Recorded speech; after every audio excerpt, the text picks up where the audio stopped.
என்ன சொல்லியிருக்கணும் அப்படின்னா, "நீ பண்ணுறதும் தப்பு தான், நீங்க பேசுறதும் தப்பு தான்." 2 விதமா டிப்ளமேட்டிக்கா இருந்திருக்கலாம். ஆனா, அவரு எப்படி இருக்காரு அப்படின்னா, அருணுக்கு சப்போர்ட்டிவா இருக்காரு. As a ஹவுஸ்மேட்டா.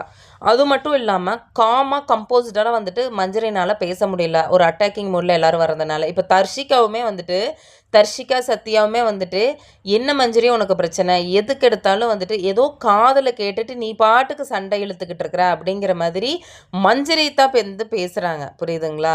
ஸோ, அங்க வந்துட்டு என்ன பண்றதுன்னே மஞ்சரிக்கு புரியல. ஒரு விதத்தில பார்க்குறப்போ, மஞ்சரி வந்துட்டு எனக்கு கொஞ்சம் பாவமா தான் இருந்துச்சுங்க மக்களே. ஆனா, மஞ்சரி வந்துட்டு இதுக்கு ஒரு பெரிய ரியாக்டிவா நம்ம பண்ணியிருக்க தேவையில்லையே அப்படின்னு அவைங்க வந்துட்டு நெனச்சிருக்கலாம். ஸோ, உங்களுக்கு அது தப்பா இருந்ததுன்னா, அத நீங்க காமா சொல்லியிருக்கலாம்.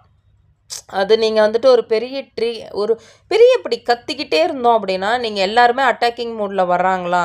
ஸோ, நீங்க வந்துட்டு ஒரு கம்போஸ்டா வந்துட்டு நீங்க கேப்டன்ட்ட வந்துட்டு அட்ரஸ்